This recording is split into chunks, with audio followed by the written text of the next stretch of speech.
Welcome back to the channel, new friends. So first and foremost, you'll notice some changes going forward. Biggest one is going to be the background music is now courtesy of Karl over at White Bat Audio. He makes some amazing synth tracks. Now, with that said, you're in for two stories in this video, as both of them are pretty short.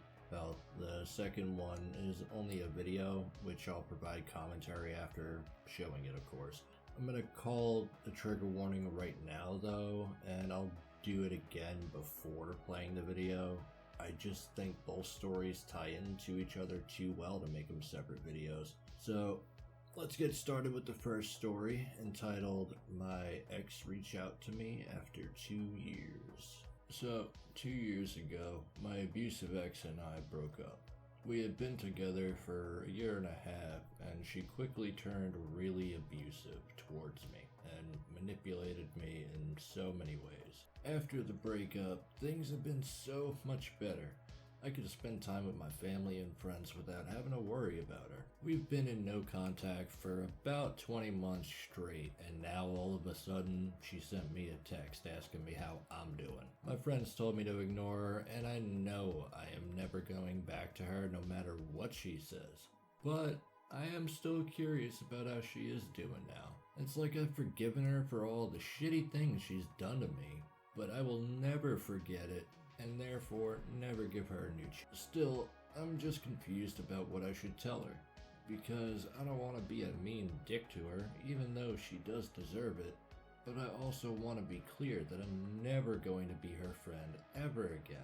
Does anyone have any advice? Alright, let me begin by saying thank you for sharing and giving permission to use your story, OP. Far too often do men not speak about their experiences, unfortunately. So let me expand a bit on what I posted in that thread. So you should just go ahead and block her, because she's obviously gonna try and worm her way back into your life. Please do not let this happen. Our brains are weird. They tend to forget the pain and trauma as a sort of defense mechanism and only remember the good times. If you need a better example of why not to get back into an abusive relationship, stick around for the clip which is coming up next. I'm gonna be perfectly clear, y'all. This video is really rough. The verbal abuse and physical abuse is pretty hard to stomach, so mute the video until it's over. I've censored part of the physical stuff, but the audio has not been altered. So here we go in 3, 2, 1.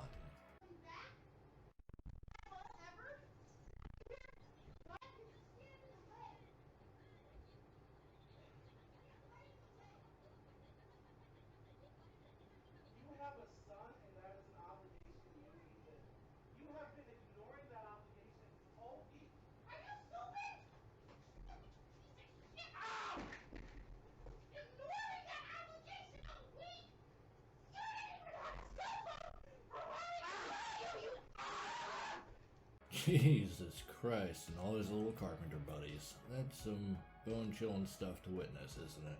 So, the context there is a guy living with his ex to co-parent their kid. The guy who's taking care of the kid and the only one working asks why she's been neglecting not only their kid, but not bothering to work or even look for work, even though she goes out all the time. You can hear a punch or two being thrown, and this guy, who's not small by any measure in height or bulk, tries to escape, only for the woman to grab him by the hair until the guy escapes into the room with the camera in it. Unfortunately, the post was taken down on Reddit. Otherwise, I would ask everybody who's watching this video to go show this guy some love and support, because damn, that was messed up. These are the traumatic things that I was speaking about we tend to forget about in past relationships. You know, we need to be reminded of this stuff. Otherwise, we very well may fall victim to it again. And with all that said, I appreciate y'all joining me. I'm sure this video will be flagged at some point, so help me out by hitting those like and subscribe buttons to make this your safe place, and I will catch you in the next video.